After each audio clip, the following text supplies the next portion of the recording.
ഒടുവിൽ പുത്തിൻ വരച്ച വരയിലേക്ക് കാര്യങ്ങൾ എത്തുകയാണ്.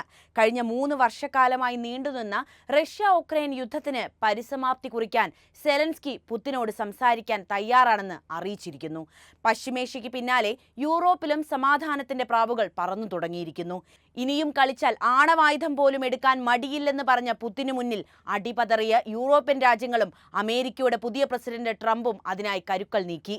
സാമ്പത്തിക സഹായം പോലും റദ്ദാക്കി ഉക്രൈനുമേൽ സമ്മർദ്ദം ചെലുത്തി ഒടുവിൽ സെലൻസ്കിയെ വഴിക്ക് കൊണ്ടുവരാൻ ട്രംപിന് സാധിച്ചു എന്ന് വേണം മനസ്സിലാക്കാൻ. യുദ്ധം പരിസമാപ്തിയിലേക്ക് കടക്കുകയാണ്. നമുക്ക് വിശദമായിട്ട് തന്നെ കാര്യങ്ങൾ മനസ്സിലാക്കാം. 3 വർഷത്തെ യുദ്ധം അവസാനിപ്പിക്കാൻ റഷ്യയുടെ വ്ളാഡിമിർ പുത്തിനുമായി നേരിട്ട് ചർച്ച നടത്താൻ സമ്മതമാണെന്ന് ഉക്രൈനിയൻ പ്രസിഡന്റ് വ്ളാഡിമിർ സെലൻസ്കി സമ്മതിച്ചത് അറിയിക്കുകയാണ്. ഈ മാസത്തോടെ 3 വർഷം തികയുന്ന റഷ്യ ഉക്രൈൻ യുദ്ധത്തിന്റെ പശ്ചാത്തലത്തിലാണ് പുതിയ നീക്കത്തിന് ഉക്രൈന്റെ ഭാഗത്തുനിന്ന് ശ്രമം നടക്കുന്നത് എന്നത് ഏറെ ശ്രദ്ധേയമാണ്. 3ാം വാർഷികത്തിനപ്പുറത്തേക്ക് യുദ്ധം വളരില്ലെന്നുറപ്പിച്ച American president Donald Trump white ഹൌസിലേക്ക് തിരിച്ചെത്തിയതോടെയാണ് ഐതിഹാസികമായ മാറ്റങ്ങൾ ലോകത്തിൽ സംഭവിക്കുന്നത് എന്നത് ട്രംപ് അനുകൂലികൾക്ക് സന്തോഷകരമായ വാർത്ത തന്നെ. മോസ്കോ അധിനിവേശത്തിന്റെ 3ാം വാർഷികം അടുക്കുമ്പോൾ പോരാട്ടം അവസാനിക്കുമെന്ന് പ്രതിജ്ഞയെടുത്ത ഡൊണാൾഡ് ട്രംപ് വൈറ്റ് ഹൌസിൽ തിരിച്ചെത്തിയതോടെ ചർച്ചകൾ ആരംഭിക്കുമെന്ന വലിയ പ്രതീക്ഷകൾക്കിടയിലാണ് സെലൻസ്കി ഇത്തരമൊരു പ്രസ്താവന നടത്തുന്നത്. ബ്രിട്ടീഷ് പത്രപ്രവർത്തകൻ പിയേഴ്സ് മോർഗനുമായുള്ള അഭിമുഖത്തിലാണ് അദ്ദേഹം ഇത്തരമൊരു പരാമർശം നടത്തിയിരിക്കുന്നത്. അഭിമുഖം നമുക്ക് യൂട്യൂബിൽ ലഭ്യമാണ്. യുദ്ധത്തിന്റെ പശ്ചാത്തലത്തിൽ നിന്നുകൊണ്ടാണ് അവതാരകൻ സെലൻസ്കിയോട് ഇങ്ങനെ ഒരു ചോദ്യം ചോദിക്കുന്നത്. റഷ്യൻ പ്രസിഡന്റ് വ്ളാഡിമിർ പുത്തിനുമായി ഒരു ചർച്ചയ്ക്ക് വേണ്ടി ഇരിക്കുമോ എന്നതായിരുന്നു ആ ചോദ്യം. ഉക്രൈനിലെ പൗരന്മാർക്ക് സമാധാനപരമായ ഒരു ജീവിതം നയിക്കാനും ആളുകളെ മരണത്തിന് വിട്ടുകൊടുക്കാതിരിക്കാനുമുള്ള ഏക സജ്ജീകരണമാണ് അതെങ്കിൽ അതിന് ഞാൻ തീർച്ചയായും സന്നദ്ധനാണ് എന്നതായിരുന്നു സെലൻസ്കി തുറന്നു പറഞ്ഞത്. ഞാൻ പുത്തിനോട് ദയ കാണിക്കില്ല. ഞാൻ അദ്ദേഹത്തെ ഒരു ശത്രുവായിട്ട് തന്നെയാണ് കണക്കാക്കുന്നത്. സത്യം പറഞ്ഞാൽ പുത്തിൻ എന്നെയും ഒരു ശത്രുവായി കണക്കാക്കുന്നുവെന്ന് ഞാൻ കരുതുന്നു. ഇങ്ങനെയാണ് ഉക്രൈനിയൻ നേതാവ് പറഞ്ഞത്. കഴിഞ്ഞയാഴ്ച മോസ്കോ ഉക്രൈനുമായി ചർച്ച നടത്തുമെന്ന് പുത്തിൻ പറഞ്ഞിരുന്നുവെങ്കിലും സെലൻസ്കിയുമായി നേരിട്ട് സംസാരിക്കാനുള്ള സാധ്യത അദ്ദേഹം തള്ളിക്കളയുകയായിരുന്നു.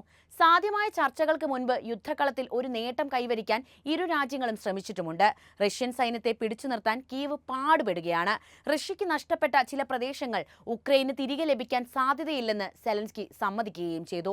ഖേദകരമെന്ന് പറയട്ടെ, ഞങ്ങളുടെ പങ്കാളികൾ നൽകുന്ന പിന്തുണ പുത്തിനെ ഞങ്ങളുടെ പ്രദേശങ്ങളിൽ നിന്ന് പൂർണ്ണമായും പുറത്താക്കാൻ പര്യാപ്തമല്ല. അദ്ദേഹം ഇത് തുറന്ന് സമ്മതിച്ചിരിക്കുന്നു. അതായത് നാറ്റോ സഖ്യരാജ്യങ്ങളും അമേരിക്കയും നൽകുന്ന പിന്തുണയേക്കാൾ എത്രയോ വലുതാണ് പുത്തിന്റെ സൈന്യമെന്ന് വ്ളാഡിമിർ സെലൻസ്കി മനസ്സിലാക്കിയിരിക്കുന്നു എന്ന് വേണം ഈ വാക്കിലൂടെ നമ്മൾ വായിച്ചെടുക്കാൻ. മോസ്കോയ്ക്ക് അന്യായമായ ഇളവുകൾ നൽകാൻ ട്രംപ് കീവ് നഗരത്തെ നിർബന്ധിക്കുന്നുവെന്ന ആശങ്ക യൂറോപ്യൻ യൂണിയനും അതുപോലെ കീവ് നഗരവും പങ്കുവെക്കുന്നുണ്ട്. യുദ്ധം അവസാനിപ്പിക്കാനും സുരക്ഷാ ഗ്യാരണ്ടികൾ നേടാനുമുള്ള കീവിന്റെ പ്രിയപ്പെട്ട മാർഗമായി ഉക്രൈനിയൻ നാറ്റോയിൽ ചേരുന്നതിനുള്ള ഒരു റോഡ് മാപ്പ് തുടരുമെന്നും സെലൻസ്കി ആവർത്തിച്ചു.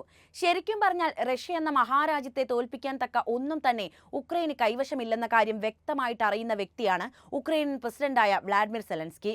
എന്നാൽ ഇത്രനാളും നാറ്റോയുടെ മറവിൽ അമേരിക്ക ഉക്രൈന് വേണ്ട എല്ലാവിധ സഹായ സഹകരണങ്ങളും ചെയ്ത് റഷ്യയെ പ്രകോപിപ്പിച്ചുകൊണ്ടേയിരുന്നു. റഷ്യ ഉക്രൈൻ യുദ്ധത്തിന് വേണ്ടി എല്ലാം നൽകിയതിൽ ബൈഡൻ ഭരണകൂടത്തിന് വലിയ പങ്കാണുള്ളത്. ജോ ബൈഡന്റെ നയമല്ല നിലവിലെ അമേരിക്കൻ പ്രസിഡന്റ് ഡൊണാൾഡ് ട്രംപിനുള്ളത്. അമേരിക്ക ഉക്രൈന് നൽകുന്ന പിന്തുണയെ പരസ്യമായി എതിർക്കുന്നുവെങ്കിലും മറ്റ് നാറ്റോ സഖ്യകക്ഷികളുടെ ഭാഗത്തു നിന്ന് ഈ വിഷയത്തിൽ ഉണ്ടാകുന്ന നിസ്സംഗതയെ ട്രംപ് പലപ്പോഴായിട്ട് ചോദ്യം ചെയ്യുകയും വിമർശിക്കുകയും ചെയ്തിട്ടുണ്ട്. ഈ യുദ്ധം അവസാനിപ്പിക്കാൻ ഒരു ദിവസം മതിയെന്ന് പ്രഖ്യാപിച്ച് ഭരണത്തിലേറിയ ട്രംപ് ഉക്രൈനുമേൽ നല്ല സമ്മർദ്ദമാണ് ചെലുത്തുന്നത്. കാര്യങ്ങൾ രമ്യതയിൽ പരിഹരിക്കണമെന്ന ഏത് നയതന്ത്രജ്ഞന്റെയും ബുദ്ധിയാണ് ഇവിടെയും പ്രവർത്തിക്കുന്നത് എന്നോർക്കണം. ഡൊണാൾഡ് ട്രംപ് പ്രസിഡന്റ് ആയിരിക്കെ ഉക്രൈന്റെയും റഷ്യയെയും കുറിച്ചുള്ള നടപടികളും പ്രസ്താവനകളും കാര്യമായ ചർച്ചകൾക്ക് വഴിയൊരുക്കിയിട്ടുണ്ട്. ഉക്രൈനോടുള്ള അദ്ദേഹത്തിന്റെ നിലപാടിനെയും റഷ്യൻ പ്രസിഡന്റ് വ്ളാഡിമിർ പുത്തിനുമായുള്ള സംഭാഷണത്തിന് അദ്ദേഹം നൽകിയ പ്രോത്സാഹനത്തെയും പലരും ചോദ്യം ചെയ്ത് രംഗത്തെത്തുകയും ചെയ്തിട്ടുണ്ട്. ഉക്രൈനോടും പുത്തിനോടും ട്രംപിന്റെ സമീപനത്തിന് പിന്നിലെ രാഷ്ട്രീയ പശ്ചാത്തലവും യുക്തിയും അതുപോലെ തന്നെ വിശാലമായ ഭൗമരാഷ്ട്രീയ ഘടകങ്ങളും മനസ്സിലാക്കേണ്ടത് അത്യാവശ്യമാണ്. ട്രംപിന്റെ വിദേശ നയത്തിന്റെ കേന്ദ്ര സ്തംഭങ്ങളിലൊന്നാണ് അമേരിക്ക ഫസ്റ്റ് എന്ന സിദ്ധാന്തം തന്നെ. അത് US താൽപര്യങ്ങൾക്ക് മുൻഗണന നൽകുന്നതിനും വിദേശ സംഘടനകളിൽ രാജ്യത്തിന്റെ ഇടപെടൽ കുറയ്ക്കുന്നതിനും ഊന്നൽ നൽകിയിട്ടുണ്ട്. ഈ ചട്ടക്കൂടിന് കീഴിൽ അനാവശ്യമായി വിദേശ കുരുക്കുകൾ ഒഴിവാക്കാനുള്ള ആഗ്രഹം ട്രംപ് സ്ഥിരമായി പ്രകടിപ്പിച്ചിട്ടുമുണ്ട്. പ്രത്യേകിച്ച് USന്റെ ദേശീയ സുരക്ഷയ്ക്ക് നേരിട്ട് പ്രയോജനകരമല്ലെന്ന് അദ്ദേഹം വിശ്വസിക്കുന്ന സംഘർഷങ്ങളിൽ. വിദേശ ഇടപാടുകളോടും കൂട്ടുകെട്ടുകളോടുമുള്ള അദ്ദേഹത്തിന്റെ വിശാലമായ സന്ദേഹത്തിന്റെ ഭാഗമായിട്ടാണ് ഉക്രൈനെ കുറിച്ചുള്ള ട്രംപിന്റെ നിലപാട് രൂപപ്പെടുന്നത്. യൂറോപ്യൻ രാജ്യങ്ങൾ, പ്രത്യേകിച്ച് നാറ്റോ അംഗങ്ങൾ സ്വന്തം പ്രതിരോധത്തിന് കൂടുതൽ ഉത്തരവാദിത്തം വഹിക്കണമെന്ന് നിർദ്ദേശിക്കുന്ന യൂറോപ്യൻ സുരക്ഷാ പ്രശ്നങ്ങളിൽ USന്റെ ഇടപെടലിനെ അദ്ദേഹം പലപ്പോഴായി ചോദ്യം ചെയ്തിട്ടുണ്ട്. ഈ മനോഭാവം ഉക്രൈനും റഷ്യയും തമ്മിലുള്ള സംഘർഷത്തെക്കുറിച്ചുള്ള അദ്ദേഹത്തിന്റെ നിലപാടിനെ സ്വാധീനിച്ചു എന്ന് വേണം മനസ്സിലാക്കാൻ. പുതിനുമായുള്ള ചർച്ചയിൽ ഏർപ്പെടാൻ ഉക്രൈന് സമ്മർദ്ദം ചെലുത്തുന്നതിലൂടെ സംഘർഷം തുടരുന്നതിനു പകരം ചർച്ചകളിലൂടെയുള്ള പരിഹാരമാണ് ഇരു രാജ്യങ്ങളുടെയും USന്റെയും ഏറ്റവും മികച്ച താൽപര്യമെന്ന് ട്രംപ് വിശ്വസിച്ചിരിക്കണം. വിദേശത്തുള്ള US സൈനിക ഇടപെടൽ കുറയ്ക്കുക, സൈനിക മാർഗങ്ങളെക്കാൾ നയതന്ത്രത്തിലൂടെ സംഘർഷങ്ങൾ പരിഹരിക്കുക എന്ന തന്റെ വിശാലമായ ലക്ഷ്യവുമായി അത് ഒത്തുചേർന്നതുമാണ്. റഷ്യയുമായുള്ള ട്രംപിന്റെ ബന്ധവും മോസ്കോയുമായുള്ള ബന്ധവും മെച്ചപ്പെടുത്താനുള്ള അദ്ദേഹത്തിന്റെ ആഗ്രഹവും പ്രസിഡന്റായിരുന്ന കാലത്തെ അദ്ദേഹത്തിന്റെ വിദേശ നയത്തിന്റെ പ്രധാന വശങ്ങൾ തന്നെയാണ്. പുതിനോടുള്ള ആദരവ് അദ്ദേഹം ആവർത്തിച്ച് പ്രകടിപ്പിക്കുകയും റഷ്യൻ നേതാവുമായി വ്യക്തിപരമായ ബന്ധം സ്ഥാപിക്കാൻ ശ്രമിക്കുകയും ചെയ്തിട്ടുണ്ട്. റഷ്യയുമായി സഹകരണ ബന്ധം വളർത്തിയെടുക്കുന്നത് USന് പ്രത്യേകിച്ച് തീവ്രവാദ വിരുദ്ധത, ആണവായുധ നിയന്ത്രണം, പ്രാദേശിക സ്ഥിരത തുടങ്ങിയ മേഖലകളിൽ ഗുണം ചെയ്യുമെന്ന് ട്രംപ് വാദിക്കുന്നു. ഈ സാഹചര്യത്തിൽ പുടിനുമായി ചർച്ചകളിൽ ഏർപ്പെടാൻ ഉക്രൈനെ ട്രംപ് പ്രോത്സാഹിപ്പിച്ചത് റഷ്യയും പടിഞ്ഞാറും തമ്മിലുള്ള നയതന്ത്രം സുഗമമാക്കുക എന്ന അദ്ദേഹത്തിന്റെ വലിയ ലക്ഷ്യത്തിന്റെ ഭാഗമായി തന്നെ നമുക്ക് വ്യാഖ്യാനിക്കാം. റഷ്യയുമായുള്ള ബന്ധം മെച്ചപ്പെടുത്തുന്നത് കൂടുതൽ സുസ്ഥിരമായ ആഗോളക്രമത്തിലേക്ക് നയിക്കുമെന്ന് ട്രംപ് വിശ്വസിക്കുന്നു. കൂടാതെ നിയമനിർമ്മാതാക്കളുടെയും രഹസ്യാന്വേഷണ വിഭാഗത്തിന്റെയും യൂറോപ്യൻ സഖ്യകക്ഷികളുടെയും വ്യാപകമായ എതിർപ്പ് അവഗണിച്ച് ചില ഉപരോധങ്ങൾ പിൻവലിക്കാൻ ആഹ്വാനം ചെയ്യുന്നതുൾപ്പെടെ റഷ്യയുമായുള്ള പിരിമുറുക്കം ലഘൂകരിക്കാൻ ട്രംപിന്റെ ഭരണകൂട നടപടികൾ സ്വീകരിക്കുന്നുണ്ട്. പുതിനുമായി ചർച്ചകളിൽ ഏർപ്പെടാൻ ഉക്രൈന് മേലുള്ള അദ്ദേഹത്തിന്റെ സമ്മർദ്ദം US-റഷ്യ ബന്ധം സാധാരണമാക്കാനുള്ള ഈ ശ്രമത്തിന്റെ ഭാഗമായി നമുക്ക് കാണാവുന്നതുമാണ്. നാറ്റോയോടുള്ള ട്രംപിന്റെ നിർണായക നിലപാട്, പ്രത്യേകിച്ച് സഖ്യത്തിനുള്ളിലെ യൂറോപ്യൻ രാജ്യങ്ങൾ ഉക്രൈൻ റഷ്യ സംഘർഷത്തോടുള്ള അദ്ദേഹത്തിന്റെ സമീപനത്തെയും സ്വാധീനിച്ചു. നാറ്റോ അംഗങ്ങളെ, പ്രത്യേകിച്ച് ജർമ്മനി, സ്വന്തം പ്രതിരോധത്തിന് വേണ്ടത്ര പണം ചെലവഴിക്കാത്തതിനും സംരക്ഷണത്തിനായി USനെ വളരെയധികം ആശ്രയിക്കുന്നതിനും ട്രംപ് പതിവായി വിമർശിച്ചിട്ടുണ്ട്.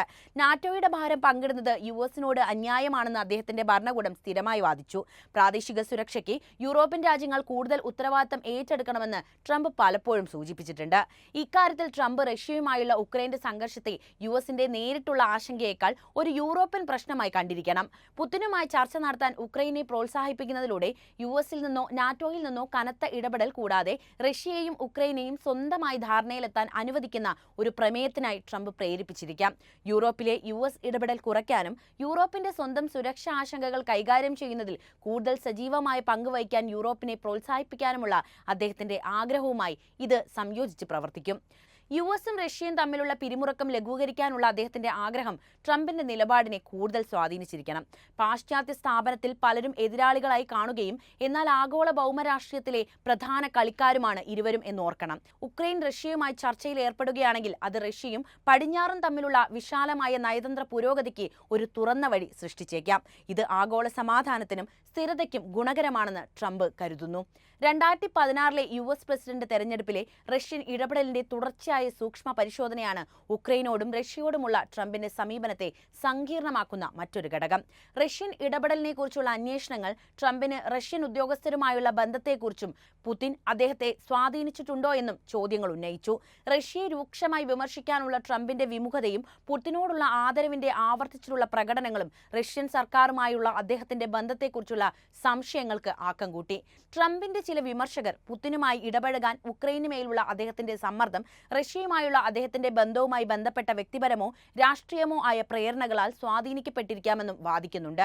US-റഷ്യ ബന്ധത്തിന്റെ സങ്കീർണതയും ട്രംപ് പ്രസിഡന്റ് സ്ഥാനത്തെ ചുറ്റിപ്പറ്റിയുള്ള രാഷ്ട്രീയ ചലനാത്മകതയും കണക്കിലെടുക്കുമ്പോൾ പുതിനുമായുള്ള പിരിമുറുക്കം ലഘൂകരിക്കാനുള്ള അദ്ദേഹത്തിന്റെ ആഗ്രഹവും ഉക്രൈനോടുള്ള അദ്ദേഹത്തിന്റെ സമീപനവും വിശാലമായ രാഷ്ട്രീയ കണക്കുകൂട്ടലുകളുമായി ഇഴചേർന്നിരിക്കാൻ സാധ്യതയുണ്ട്.